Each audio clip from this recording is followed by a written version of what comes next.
So in terms of, like, if you have a particular person in mind, you've talked about, like, the concept of blurring the lines and daydreaming, and I get that that is something to do when you are under the influence of source.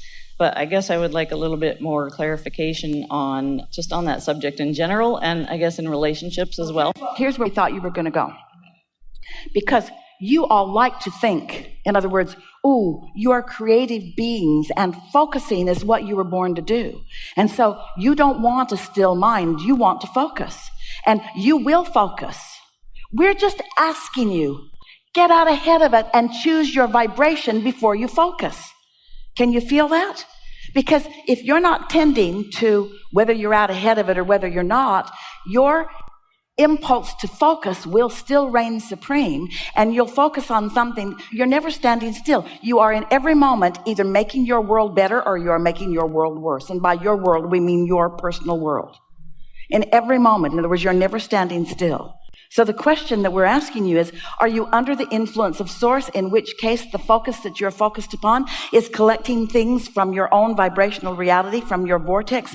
And are you really moving in the direction of what you've already vibrationally created, in which case you feel enormous satisfaction? Or is your impulse to focus, and it is a strong impulse to focus, taking hold even though you didn't get out ahead of it? You listened to something, you talked to somebody on the telephone, you got off on some negative jag, and now off you go? So here, this is the distinction that we're asking for. We're asking you to daydream, not nightmare. Now just think about it, because if you're under the influence of source and thoughts are just dropping into your mind, they're thoughts about improvement, or thoughts about beauty, or thoughts about fun things to do, or maybe thoughts about entertaining, or thoughts about traveling, or thoughts about improving something, or thoughts about remodeling something, or thoughts about purchasing something that is delightful to you, or thoughts about making love with someone, or thoughts about having a wonderful conversation with someone. When you're tuned in, tapped in, turned on, and you're receiving those thoughts, that's what those thoughts feel like. But if you are not under the influence of source, but still the law of attraction has hold of you, now your thoughts are thoughts about worry and what's going to happen with this, and I wonder where that's leading to, and what's going to become of them, and what are they going to be like when they grow up, and if they don't understand this, then where are they going to go? And sometimes you get on these jags where you're worried about somebody that you care about, or you're worried about yourself, or you're feeling sorry for yourself, or you're feeling sorry for someone else. And what we want you to stop and do when you catch yourself doing that is saying, oh my God, I'm nightmaring right now. I'm not daydreaming. I'm not under the influence of source. So I'm not allowing the wonderful reality that I've created to come more into fruition. I'm allowing the reality that I don't want that I've created to come into fruition, because something is taking form all the time. It's the nature of this universe of motion forward. Evolution is happening. You get what you think about, whether you want it or not. So this conversation, best conversation ever, by the way, really, this conversation is about finally getting out ahead of it, which means care about how I feel, care about what influence I'm under, care about where the thoughts are coming from that I'm receiving and that I'm downloading, care about what momentum I've stepped into and that I'm adding clarity of thought to. You want to direct your thought. That's why for many people, when we talk about meditating, they don't really want to meditate because they don't want their mind to be quieted. And we get why. Your minds are active. You've trained them to be so. They're responsive to what's going on around. Sometimes people will say, I'm very sensitive to energy. And we would like to say, instead of saying I'm sensitive to energy, say I'm susceptible to energy. I'm susceptible to it. So if I'm not tuned in, tapped in, turned on, then I could be susceptible to somebody who feels sorry for themselves, or somebody who doesn't like something about me, or somebody that's worried about this. And off I go on a train of thought that is unproductive and self-destructive. And then I come to conclusions that are flawed and erroneous, such as, I must not be blessed. I must not be loved. When it's all about what you're choosing to set your tone on. Yes? Mm-hmm. You had talked about, in this concept of blurring the lines, at some point you had said, and tell me if I'm wrong, something along the lines of the physical and the non-physical are both real. They're both a reality. So if you are blurring the lines into, say, I don't know, this is going to sound weird, but you're thinking about unicorns or dragons or something, Where's the reality in that? Or is it just in the fact that it's making you feel good? Or does that make any sense at all? In what context did you hear us say blurring the lines? It was something along the lines of, think about, no matter what you're thinking about, whether it's a physical reality or a non-physical reality in your mind, it's currently happening. So whatever it is that you're thinking about, whether or not it's real in front of you, is something that is tangible, even in an intangible way. Well, all of this feels muddled in comparison with the clarity that we are now on right now. So let's just clean this up just a little bit. When you say, I get what I think about whether I want it or not, let's just start there.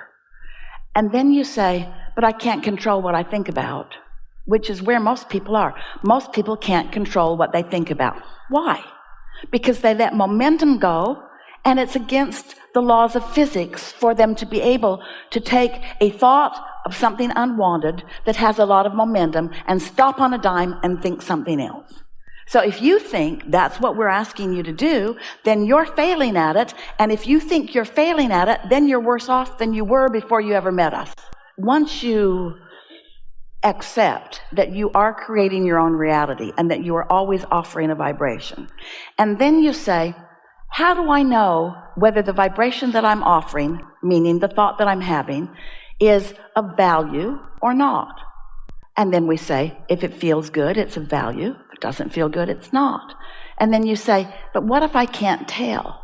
And then we say, then don't change anything. Just let law of attraction make your thoughts bigger. And eventually, it will be big enough that you can feel its emotional indicator. We always say, if you've got something negative going on and you don't know it, don't worry, it'll get bigger. But that's true if you've got something positive going on, don't worry about it, it will get bigger, because the law of attraction just keeps adding to what is, with no judgment, no trying to guide you one way or another. So this is the place that we really want you to be at when you walk out of this door today. As you live this life and sift and sort through it and know what you don't want and know what you do want, you have created a selection of things that you care about just by your awareness of what feels good to you and what doesn't. And when you reemerge into non-physical, when you have what you want to call death, we refuse to acknowledge death as anything that's real. But when you reemerge into non-physical, because you never cease to be, you are eternal beings. When you withdraw your attention from this body and you reemerge into non-physical, and you focus then upon this time and space from that non-physical perspective where there's no resistance, you take the best of all that you've gleaned from it and add to this vibrational reality, which is the source from which new babies are born. It's the source from which ideas are flowing. And this non-physical energy is aware of you all day, every day. Everyone who is reemerged into non-physical is looking on with you about where you are. But the difference between what they see through the eyes of Source and what you see through the eyes of you is that they do not see things to worry about and resistance, because they're looking into this vibrational reality that you've already carved out. And when you figure out how to do that, which simply means when you care about how you feel enough to guide your thoughts more and more into good feeling things, then you begin to be an extension of the energy, of the powerful energy that creates worlds.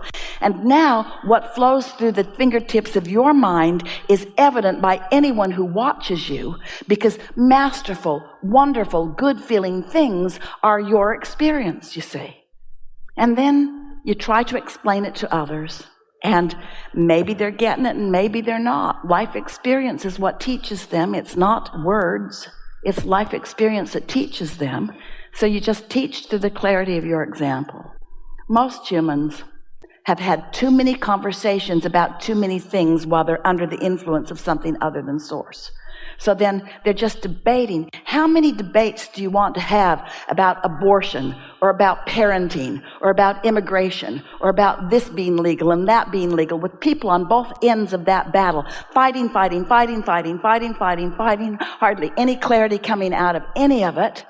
Don't you just want to give that up? Don't you want to accept that anybody that's having any of those experiences, any of those personal experiences, is launching rockets of desire, and that there is a vibrational reality of improved life experience that source is all over? And that at the very least, the new energies coming in are going to be in vibrational alignment with the new requests that are there. And the rest of you have the choice of whether you torture yourself by being outside of the new, improved, evolved state of being that collectively as a mass consciousness on planet Earth you've put into being, or not.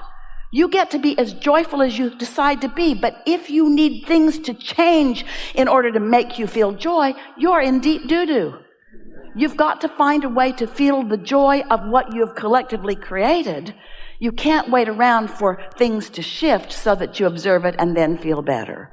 Does that make sense to you? Yeah. Yeah.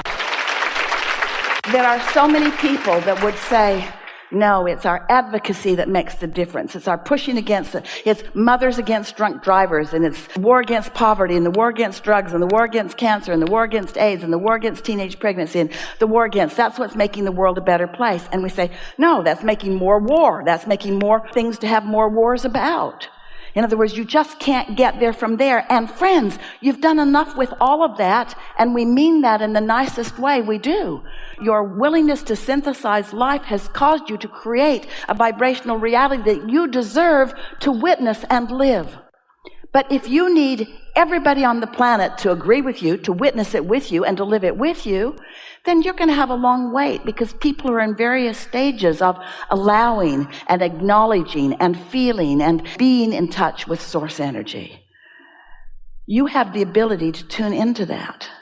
Oh, it's such a wonderful thing when you realize that those whom you have loved and who have loved you, and those that you didn't even know, and those that you knew and didn't love, all of those who have reemerged in the non-physical are looking forward with you in this leading edge time and space, and they're feeling the newness of what you are providing through your life and request.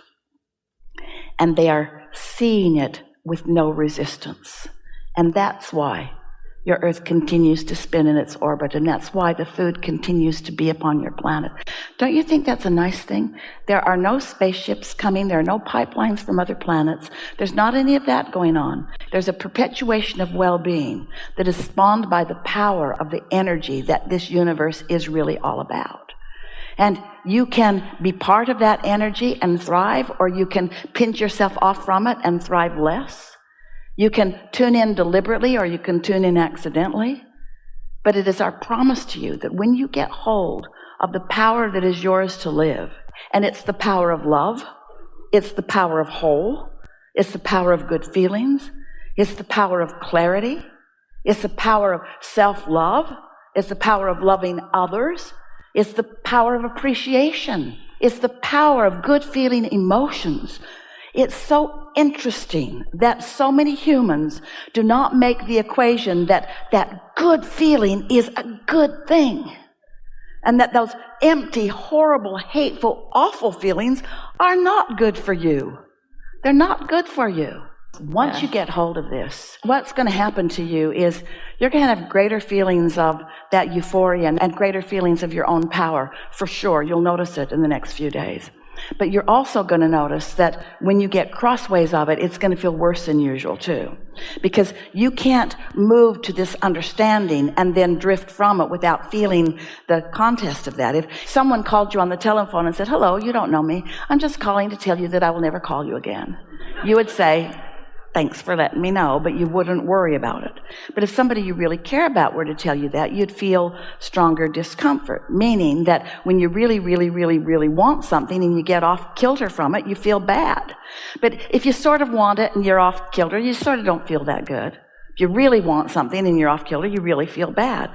Well, what's happened here today to you, should have been on the disclaimer you signed, is that you can't go back. Once you gain this understanding of who you are, you can't not be who you really are now that you know who you really are.